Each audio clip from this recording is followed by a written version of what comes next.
class is called Moral Issues of Capitalism. We've spent a lot of time explaining morality and the theories and ideas of ethics, that philosophical study of morality. Now, let's talk capitalism. Let's talk capitalism. Let's try and define what we mean when we say capitalism. All right. So what is capitalism? Buckle your seatbelts, this is a long-ass definition. Oh my goodness. An economic system where individuals, guided by enlightened self-interest, buttressed by the freedom of self-determination, aided by the protection of private property rights and enforcement of voluntary contracts, engage in mutually beneficial exchanges with other individuals to the betterment of society. We're going to break this entire definition down so that you can understand every part of what's going on there. But to give you the basic idea, individuals, not governments, decide what to produce, how best to produce it, and to whom go the products.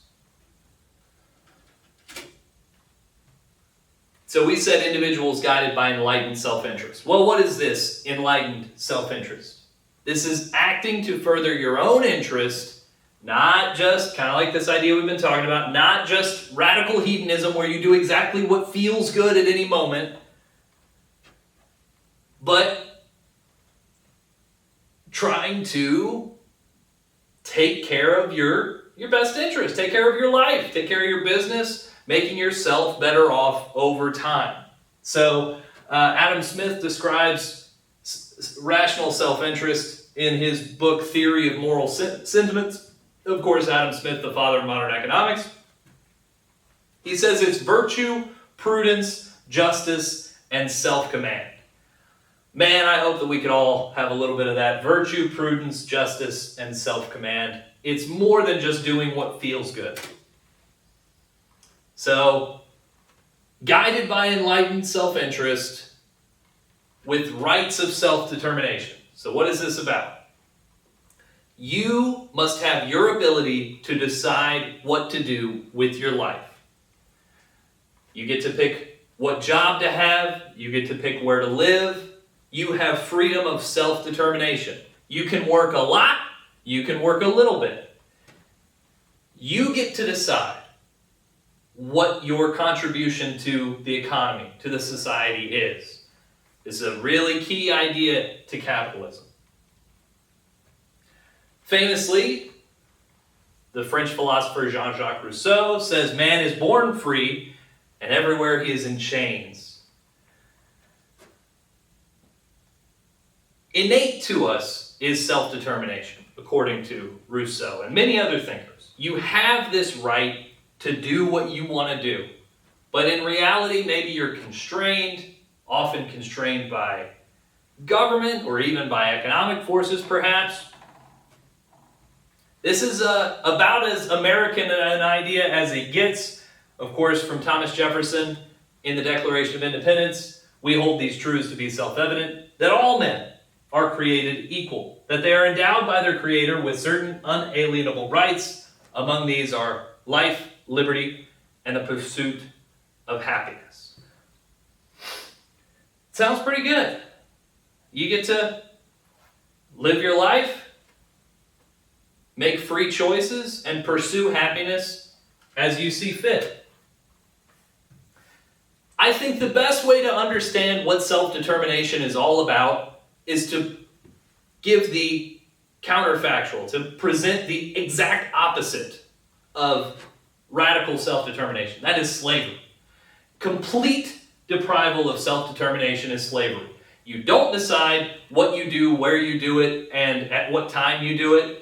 All of that is decided for you. Is slavery wrong? I hope everybody watching, everybody who's even thinking about hearing the words I'm saying, gives a resounding, yes, slavery is morally wrong. Why? Why is slavery morally wrong? This is a big question. Perhaps the worst thing you can do to somebody is to deprive them of their self-determination. If you say slavery is wrong because, a society that has slavery isn't going to be as productive because slaves don't want to work as hard as people who are working for themselves,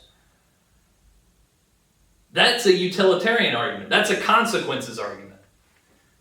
If instead you say slavery is wrong because you're depriving people of their innate right to self-determination, you're treating people as means to an end rather than valuable, or I should say intrinsically valuable ends in themselves, you might be leaning toward this view of unalienable rights.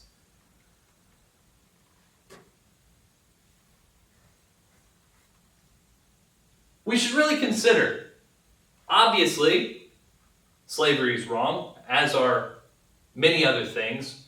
Think about why it is you believe that different horrific things are wrong, so that you can really, you need to do ethics, as we talked about in the very first lecture.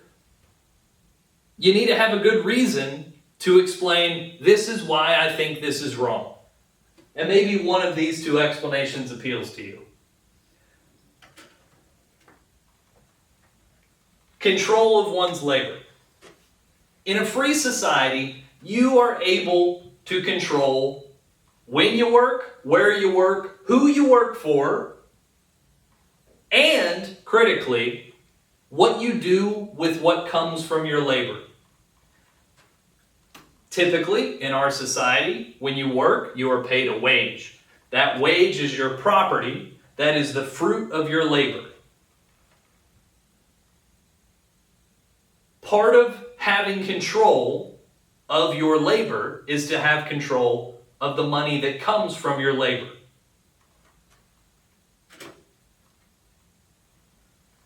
This brings us to the idea of property rights. Property rights go back a very long time. The ideas of ownership rights. So what sorts of things make up property rights? Well, exclusive authority to determine how a resource is used, right to the services of the resource, and right to exchange the resource at mutually agreeable terms. This is a precursor or a fundament. You can't have capitalism without private property rights. You got to be able to own stuff or capitalism doesn't work. So I'll give you an example. The car. A lot of you guys probably have a car. I'd say most Americans probably have a car. You get to decide how the car is used. Does it sit in the driveway and look pretty? Or is it driven around? If it's driven around, you get to have the benefit. You get to be the one that uses it, drive it around. You get to, if you want to, rent it out to friends. The services of that resource are yours if you own the car. And if you decide you don't want the car anymore, you get to sell it. Key idea, at mutually agreeable terms. When you sell that car, nobody can force you to sell it. You have to sell it of your own accord. If you own that car and you sell it, that's your right to sell your property, right? And nobody can force you to sell it at a price that you're not happy with, or on a timetable that you're not happy with, or to a person that you don't want to sell it to.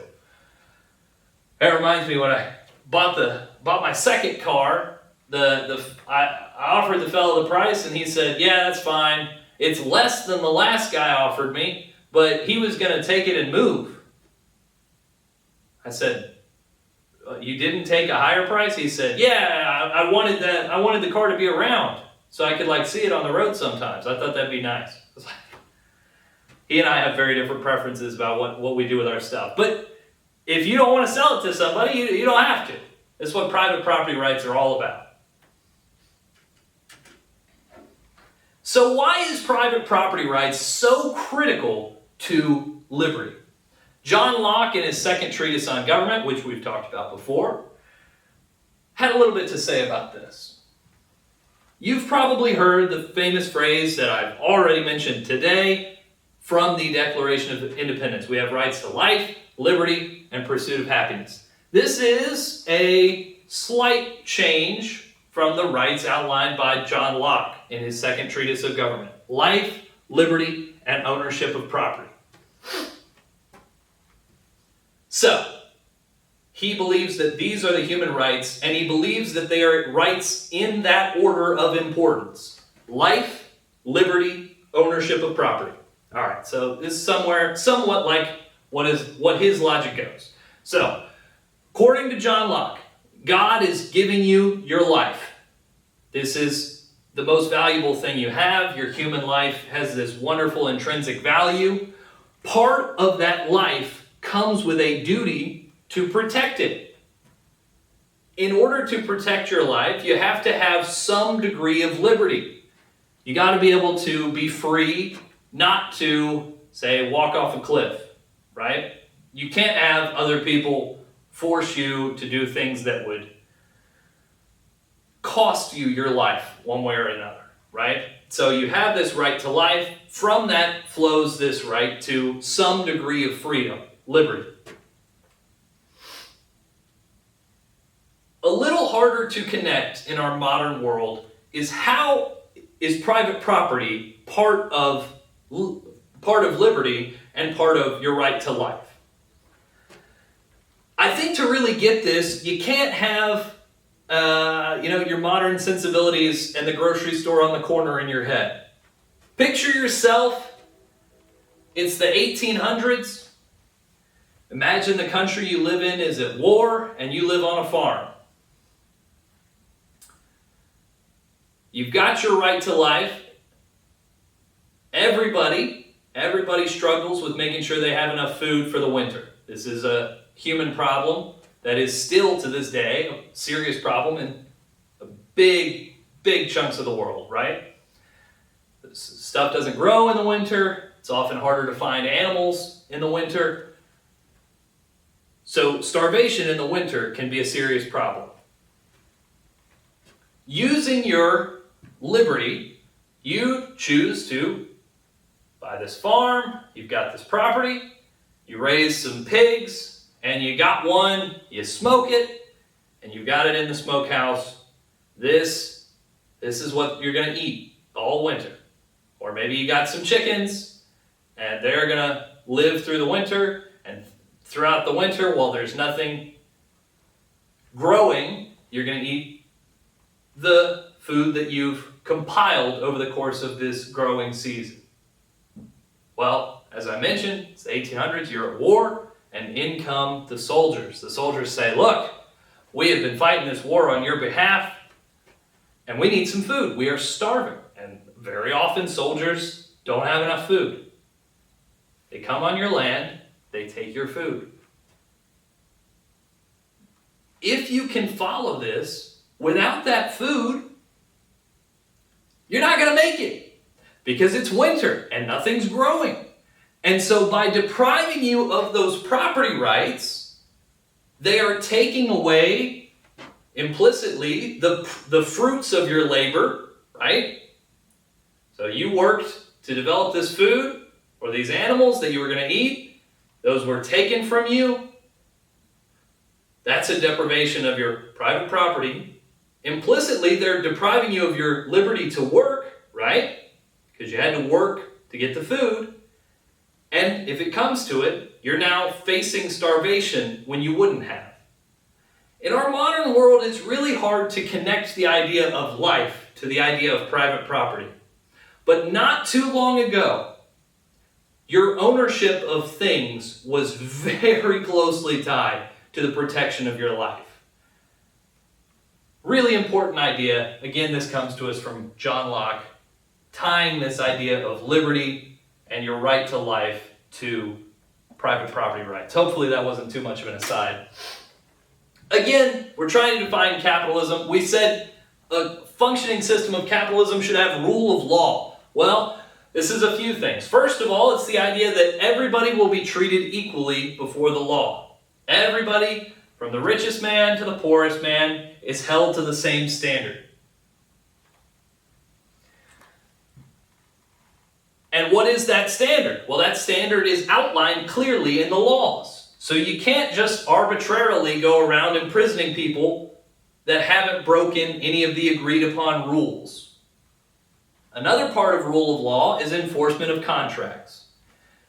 If you and I, this example of the car sale, if we sign a deal and I give you the keys to the car, but then you say you cancel the check and I don't get paid, I have to have some sort of recourse within society to ensure that this contract is enforced.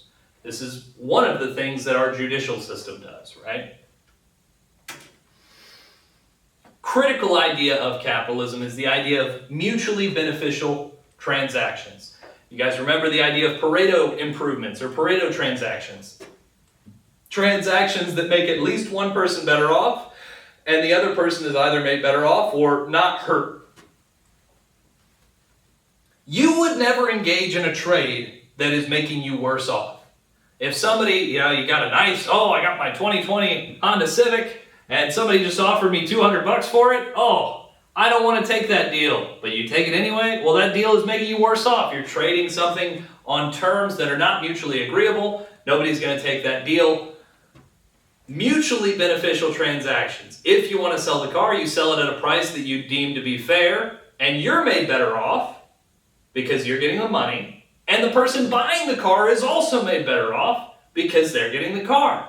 It's a win-win. It is very hard to find win-wins outside of the marketplace.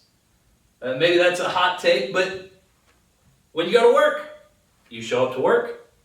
Maybe you're not happy to go to work, but you're happy to get your pay, and they're happy to have an employee. That's a win-win. Everybody's made better off. And these are voluntary.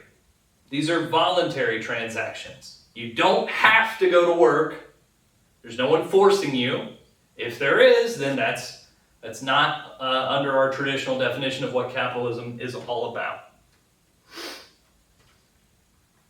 I will put the caveat of externalities. We'll talk about, or you'll read about externalities in section 3 of this class. Externalities are when a transaction has an impact that's not on the buyer or seller. So the famous example is secondhand smoke. I go down, I buy a pack of cigarettes. I smoke the cigarette. I'm happy. The person that sold me the cigarettes is happy. I've got my cigarette. They've got money. But oh no, there's a person right next to me. That person is now more likely to get cancer. I didn't pay them for the cigarettes. They're just incurring a cost without incurring a benefit.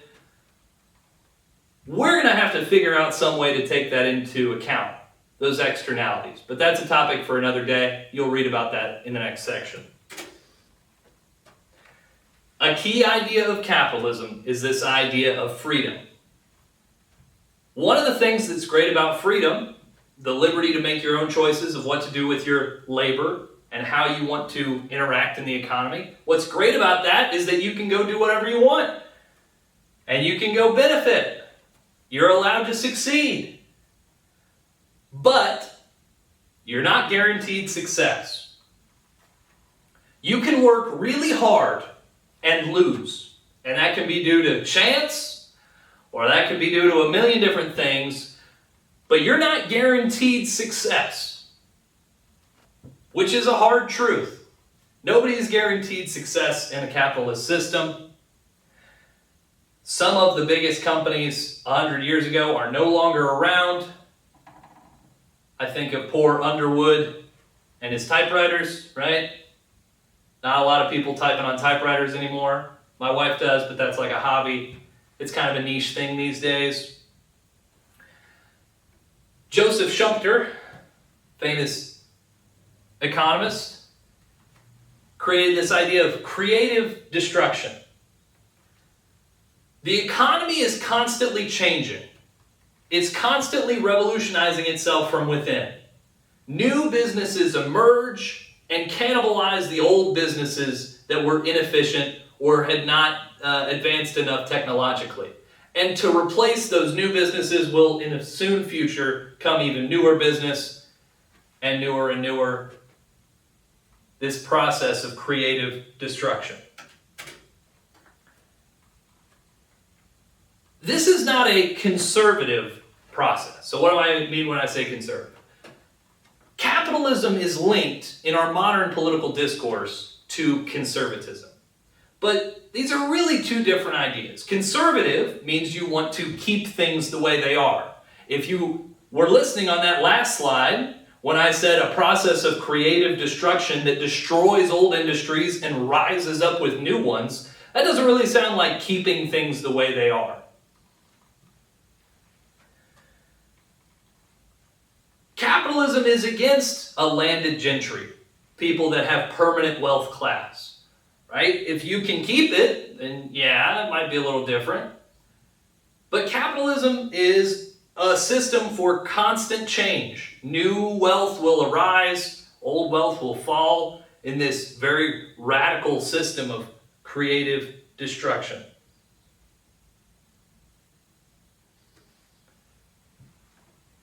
A functioning system of capitalism will also allow for freedom and equal right before the law for different groups to do what they want to do. So if you're a religious minority group, you're the Amish or the Mennonites, and you want to go off, get some land in the middle of nowhere, and just live life completely apart from the system, you can just do that. That's part of liberty. Lots of big ideas here. Again, when we say capitalism is not conservative, we're saying it's a system for constant change. Even if the quote-unquote conservative party is trying to retain that, what they're trying to retain is this system of constant change. So, these words get used in a lot of different ways. That word capitalism gets used in a lot of different ways. Maybe we've given a decent definition to capitalism right here. All right.